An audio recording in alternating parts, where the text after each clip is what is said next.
pandangan kamu tentang pacaran lama tapi toksik? Apakah kalian merasa cocok atau tidak? Kalau merasa cocok, silakan angkat tangan kanan. Kalau tidak cocok, silakan angkat tangan kiri. 3, 2, 1. Nama saya Nadia Molida, umur 21 tahun. Asal dari masih di Kuningan, tepatnya di Anggarangan. Status mahasiswa atau Mahasiswa. Mahasiswa. Nama aku Fauzi Rahman, umur 29, Kuningan, dari Taratas, sebagai marketing. Marketing apa tuh? Marketing digital di Tujuannya sih karena kan mencari teman aja dulu ya gitu kan, untuk lebihnya ya itu gimana nanti sih. Tujuannya pengen menambah relasi kerabat dan rekan supaya bisa memperpanjang silaturahmi. Kriteria pasangan menurut Nadia itu? Sebenarnya aku nggak pernah punya kriteria pasangan, karena kalau udah merasa nyaman ya udah. Ngobrol nyambung sih, Hanya itu?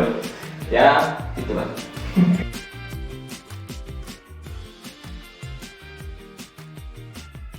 Halo. Halo. Perkenalkan, nama aku Suhana, asal dari Kuningan. Iya. Kesibukan di sini aja sih. Nama kamu? Perkenalkan, nama saya Sinta dari Kuningan juga. Kesibukan kalau ada sibuk ya disibuk-sibukin aja lah. Sekolah?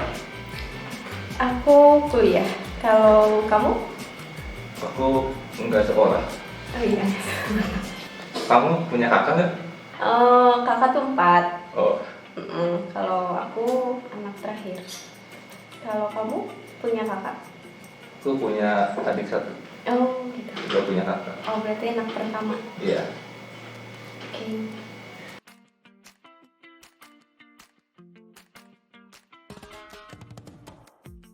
Skill apa sih yang menurut kamu butuhin oleh kaum milenial saat ini? Dan tadi era sekarang itu adalah era digital. Jadi menurut aku sih skill-skill yang harus dipunya sekarang itu adalah skill-skill yang berhubungan dengan digital gitu. Misalkan kayak desain grafis, videografi, editor gitulah, copywriting, menulis. Salah satunya mungkin itulah yang berhubungan dengan kebutuhan digital. Terus apa sih skill kamu gitu? Yang mungkin kamu rasain? Kalau aku sih kayaknya lebih ke kolonial ya. Penjajahan gitu. Ya, aku merasa kuasai lah ya, dan aku geluti saat ini sih ya lebih ke di digital marketing sih. Oh iya. Ya, jadi lebih ke gimana caranya memasarkan suatu produk melalui digital gitu. Nah, kalau Sinta, untuk tadi keahlian di kaum milenial ini, kira-kira yang dimiliki sama Sinta itu apa? Aku tuh lebih bisa speaking gitu, karena di kuliah pun bukan sombong ya, lebih jago ke speaking gitu, untuk perdebatan atau apa selalu. Kalau untuk konteksnya sosial media nih, skill kamu tadi ya di speaking, ada nggak sih konten-konten yang kamu bikin di sosial media kamu pribadi lah khususnya? Kalau untuk konten di Instagram mungkin belum sih ya, terkecuali mungkin kalau ada kayak sedikit buat promosi gitu aja buat temen gitu aja. Apa yang kamu harapkan dari kaum milenial? Yang aku harapin sih dengan kemilenialannya itu mereka harus bisa memanfaatkannya itu dengan hal-hal yang lebih positif gitu kan, menurut saya gitu. Kalau ini menurut aku ya, kayak ada untuk viral di sosial media itu kayak mudah, yang penting kita ngelakuin hal yang nyeleneh, yang aneh, nggak masalah, yang penting viral aja. Karena tujuannya itu bisa mendapatkan keuntungan kan. Menurut kamu itu salah nggak sih kalau kayak gitu tuh? Ya itu tergantung orangnya sih. Terkadang apa yang kita bilang itu salah itu belum tentu juga salah gitu kan. Jangan mentang-mentang kaum milenial seenaknya nyeleneh, kita juga kan harus bisa ngebangkitkan negara kita sendiri kan gitu. Jadi untuk hal yang lebih baik ke depannya gitu. Kenapa kalau misalnya ada yang lebih baik, kenapa harus ngejalanin dengan yang buruk dulu gitu? Menikah itu untuk apa sih tujuannya? Wah, keren nih pertanyaan. Menurut aku tujuan nikah itu ya untuk lebih ke ibadah sih menurut aku gitu kan. Tetapi kebanyakan sekarang yang pengen cepet nikah itu karena mungkin mereka udah terlanjur lama pacaran lah atau misalkan apapun itu kan ya. Tapi menurut saya tujuan nikah itu ya sebagian dari ibadah gitu, karena untuk menyempurnakan aja sih, itu aja. Nggak beda jauh kayak sholat gitu ya, ibadah. Iya kan, macam-macam gitu kan. Iya, salah satunya itu menikah. Salah satunya. Menurut kamu nikah itu penting gak sih? Nah, kenapa harus menikah dan kenapa itu penting?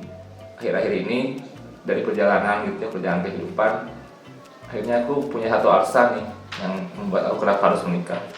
Pun dari melihat dari sisi ibadah tadi ya, misalkan dari sisi agama, sebagai manusia harus punya legacy, harus ada sesuatu yang diteruskan untuk dunia ini sebagai kontribusi kita sebagai manusia di dunia ini.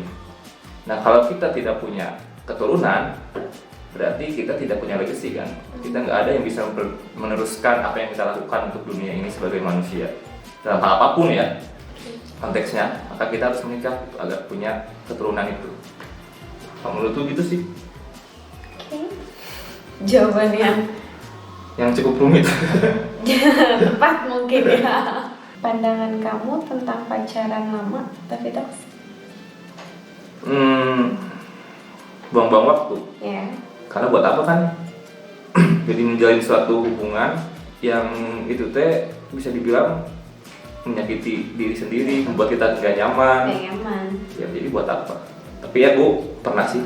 Cuman ya tetap ada kebaikan, ada hikmah ya. Soalnya takut orangnya mendengar. Jadi harus ada kebaikan yang disampaikan. Oke. Kalau kamu sendiri pernah nggak ada di hubungan itu? Di hubungan yang toksik gitu? Sering sih. Sering. Apalagi aku sebagai perempuan karena mungkin pakainya itu hati ya gitu. Udah tahu toksik gitu masih aja dilanjutin dan diulangin gitu. Kadang temen juga bilang apa sih bodoh banget gitu, udah tahu kayak gitu ya, namanya perempuan kan gitu, apalagi udah punya perasaan, udah sayang gitu. Tapi aku penasaran sih, kenapa sih kok misalkan udah disakiti nih, udah tahu itu toksik, udah nyadar banget, tapi masih mau misalkan balikan lagi atau menjalani lagi? Karena mungkin kalau perempuan itu nggak bisa membohongi perasaannya gitu kan. Kalau udah sayang itu ngerasa nggak mau jauhnya itu emang udah erat banget gitu. Jadi walaupun dia udah ngelakuin kesalahan gimana pun ya tetap aja dimaafin gitu kan. Tapi terkadang mungkin ada hal faktor lain mungkin ya gitu kan.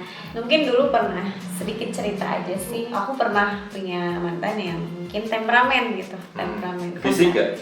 Fisik ya. Wow. Nah itu dan bertahan hampir 1 tahun ya gitu. Nah dari pengalaman itu sempet sampai aku itu kayak apa sih cowok semuanya sama gitu ya, semuanya yang iya gitu, menyamaratakan semuanya sama sampai kayak apa sih nggak udah males kenal sama cowok, maksudnya males untuk berhubungan sama cowok gitu. Nah tapi dari situ namanya kita kan nggak boleh kayak gitu karena tidak semua manusia sama gitu kan, apalagi laki-laki pun gitu kan. Nah dan mulai mencoba dan tetapi setiap misalkan kayak ini udah nggak ini nih, ya udah aku tidak mau melanjutkan yang memang udah dari awal kayak udah nggak nyaman gitu, walaupun sayang gitu. Jadi pengalaman itu yang membuat aku itu kayak terbuka gitu kan. Jadi kalau emang nggak nyaman ya buat apa diterusin? Menurut kamu wajar nggak kalau pacar harus pegang juga sosial media kamu? Menurut aku gini, dulu mungkin masih kayak apa sih, dulu tuh cinta monyet gitu ya. Terkadang lebih ke posesif gitu, sampai harus IG kamu aku pegang. Tapi dengan beranjaknya umur gitu kan, dan berpikir gitu ya untuk apa, semakin kita kepo dengan hidupnya pasangan kita itu malah semakin kayak bikin kita sakit hati gitu kan. Lebih baik kita nggak tahu gitu. Jadi ya udah hidup enjoy aja, yang penting dia ya nggak selingkuh gitu kan. Jangan cari penyakit dalam hubungan, menurut aku sih kayak gitu. Itu biasanya itu kan sebuah tukeran berarti kan ya. Kamu duluan yang minta apa dia duluan yang minta? Pengalaman aku cowoknya yang minta. Dan awalnya aku kayak nggak mau pun jadi ya udah Instagrammu pun mana gitu kan, jadi ke bawah gitu. Iya dong, biar impas ya nggak Iya. sama gitu. Tapi terkadang lebih dia yang minta, terkadang lebih besar keponya tuh kita gitu pas sudah pegang kayak gitu. Menurut kamu cemburu itu sehat gak? Sehat nggak? Sehat sih, wajar sih menurutku. Wajar dengan takaran yang pas ya, yang seharusnya. Nah aku tuh gimana dari lawan jenisnya gitu. Kalau misalkan lawan jenisnya cemburu, ya jangan menyalahkan aku cemburu. Kalau misalkan cuek ya aku pun bisa gitu. Pandangan kamu tentang ide orang tua yang dianggap sudah kolot? Aku sih mewajarkan ya, karena bedanya jelas, yang paling jelas ya karena kita beda generasi, beda kondisi, beda keadaan, beda referensi kan. Dan itu sangat dimaklumi, tinggal gimana bisa mengkomunikasikannya dengan baik. Kitanya pun bisa membuktikan gitu, apa yang kita yakini, apa yang kita pahami, apa yang kita lakukan itu memang benar-benar kita lakukan dengan baik gitu kan. Karena menurutku orang tua sih yang penting buktinya gitu kan. Menurutku orang tua insya Allah sih bakal nerima juga nantinya gitu. Iya. Kalau kamu suka ini nggak bertentangan gitu? Ada nggak suka hal-hal yang bertentangan dengan orang tua gitu? Ada aja. Perbedaannya hanya di aktivitas aku aja. Aku tuh orangnya emang gak bisa diem, gitu kan. Apalagi sekarang kuliah. Aktif gitu ya? Iya gitu kan. Nah dengan mungkin aku perempuan gitu, mungkin orang tua terkadang kayak khawatir jangan pulang malam gitu kan, malu gitu kan sama tetangga. Nah aku tuh orang yang tidak memikirkan orang lain gitu. Ya maksudnya bukan berarti tidak peduli, tapi aku tuh selagi aku melakukan hal yang positif dan ya aku ngejalaninnya pun benar gitu kan, itu buat maksudnya ya buat pentingnya aku gitu kan, misalkan di pendidikan atau apa ya aku tetap perjuangin gitu. Dan sebenarnya nggak ngerugiin orang. Aku suka ngasih tahu sama orang tua kayak nggak perlu kita mikirin tetangga karena kita nggak dikasih makan oleh mereka gitu kan. Wah panjang banget nih. Cita-cita apa keluarga? Menurut aku cita-cita, karena tidak memilih keluarga bukan berarti tidak peduli akan keluarga. Ketika saya memperjuangkan cita-cita saya dan mendapatkan hasil yang bagus, itu akan menjadi ladang buat keluarga juga. Gitu. Tetapi kalau misalkan kita yang ikut apa yang kata keluarga bilang ya kita bakal di situ-situ aja. Gitu. Kita juga ngejalanin yang nggak sehati dengan kita, itu nggak akan mungkin benar. Tapi ini ridho orang tua itu penting gitu. Gimana tuh kalau itu dikaitkan dengan masalah ridho itu? Ambil contoh kecil. Ketika saya memiliki cita-cita menjadi pramugari, mungkin orang tua kan khawatir gitu kan, apalagi aku anak perempuan dan anak terakhir. Yang penting kita ngomong baik-baik dulu, kita izin, bukan kita nggak nurut gitu. Tapi ya yang tadi saya bilang, tinggal orang tua yang doain aja gitu. Terkadang harus butuh tekad juga gitu kan untuk memperjuangkan gitu kan. Bukan hanya cita-cita sih ya gitu, perjuangan seorang juga harus juga gitu. Maafin dulu. Sekarang kita mau nanya, coba dari Sinta dulu. Tebak menurut Sinta, fisik di depan Sinta itu seperti apa? Fisiknya seperti apa? Oh, tadi kedengarnya suaranya aja ya. Iya. Oke, dari suara kayak lebih dewasa aja gitu kan ya. Lebih berat beban hidupnya.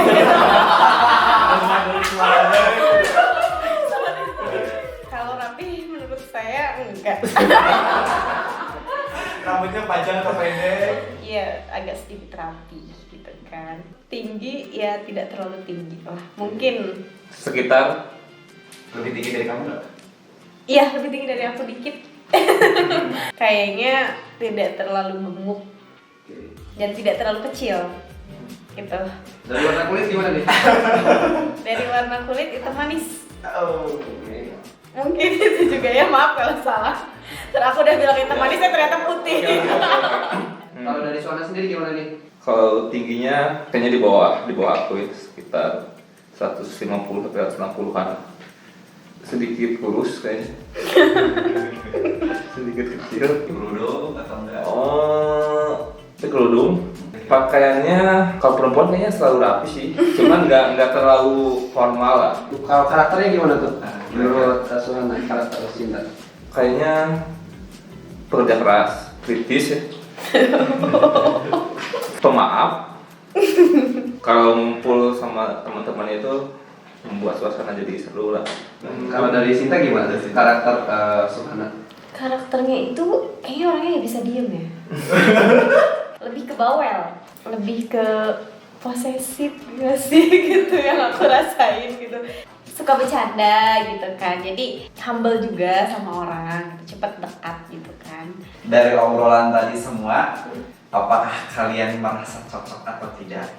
Kalau merasa cocok, silahkan angkat tangan kanan. Kalau tidak cocok, silahkan angkat tangan kiri. Oke. Berdasarkan ini ya, Siap. berdasarkan ini aja. Berdasarkan obrolan ya. Ngobrolan ya. 3, 2, 1. Oke, sama-sama merasa cocok ternyata. Luar biasa sekali. Apakah setelah blind date ini, apakah kalian akan melanjutkan komunikasi?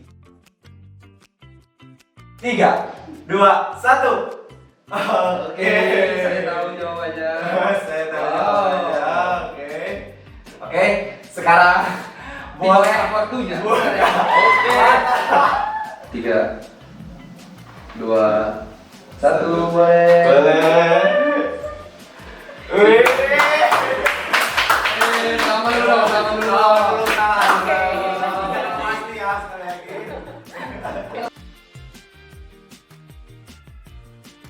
Nama kamu adalah Silvi. Umur kamu adalah 20. Zodiak kamu Pisces. Kamu suka warna merah. Hobi kamu membaca. Cita-cita pas SD kamu adalah bidan. Genre film yang kamu suka romantis, romance. Idola kamu adalah Najwa Shihab. Nama aku Nadia. Umurnya 21 tahun. Zodiak Gemini. Kesukaan warna hitam. Hobi aku bukan membaca sih. Hobi aku lebih ke traveling. Cita-cita pas kecil guru. Haji. Oh, enggak bukan. Bukan. Genre film aku lebih ke horor. Oh, Idola tidak mengidolakan siapa-siapa kecuali orang tua. Nama kamu adalah Dimas. Oke. Umur kamu 26 tahun. Oke. Zodiak kamu Leo. Kamu suka warna biru. Hobi kamu sesuatu yang berhubungan dengan sosial media. Oke. Cita-cita kamu guru. Genre film horor. Idola kamu, karena aku nggak tahu jadi aku sebutnya orang tua aja. Boleh diklarifikasi dari Suhana. bentar. Ini banyak kurang jauh seorang gesek. Nama aku Fauzi. Umur aku Udah kamu yang Pak Fauzi Dimas dulu. Ya kebanyakan gitu ya. Umur aku berapa tadi nampaknya? 26. 26, 29. Zodiak aku Libra. Suka warna hitam. Hobi musik lah ya. Cita-cita pas SD polisi. Oh, polisi. Genre film yang kamu suka? Aku ya, Bang. Ya. Yang aku suka. Yang romantis. Idola aku Nabi Muhammad. Sekali lagi silahkan bila kalian dari Nadia sama Uji memutuskan untuk berhubungan lanjut, silahkan. Kalau merasa cocok atau tidak. Untuk selanjutnya itu tergantung sih kalian upaya gimana. Tetap bersilaturahmi dan memanjangkan duluran cuma nggak apa-apa ya. Terima kasih buat Fauzi dan Nadia sudah berkenan hadir di konten Lupus. Terima kasih. Satu mungkin ya. Kayak bungu pecel sih. Halo. Ini tangannya. Oh, Kok tangan kamu kasar sih? Bukan Ya. cewek ini, Bu ya? Bukan. Gimana? Siapa kamu namanya? Nama aku Kiwi. Kiwi. Di belah hijau dong. Jadi gimana acara tadi seru ya? Ya lumayan lah ya, itu salah satu konten Lupus yang terbaru ya. Terbaru konten Lupus itu temanya Blind Date. dimana ada dua orang yang belum saling mengenal, belum tahu satu sama lain, dipertemukan di sini dengan pertanyaan-pertanyaan yang menjurus atau nanti lawan bicaranya bisa menilai bagaimana dia, iya betul, bisa menilai cara pandang terhadap sesuatu, terus tidak melihat fisik ya, betul. karena tujuannya itu kita melihatnya bagaimana kemudian bisa bertukar pikiran, bertukar perspektif. Acara Blind Date ini pokoknya mudah-mudahan akan terus berjalan Ya. Mungkin teman-teman juga yang masih jomblo oh saya ditinggalin. Mudah-mudahan acara Blind Date ini akan tetap seru ke depan. Teman-teman yang masih jomblo, kita tunggu di sini bersama konten Blind Date di Rufus. Pokoknya bakalan menarik. Kita bagi perspektif, kalian bisa bercerita dengan lawan bicara kalian. Pokoknya bakalan lebih seru lagi. Tunggu Blind Date selanjutnya. Abis itu masih tinggal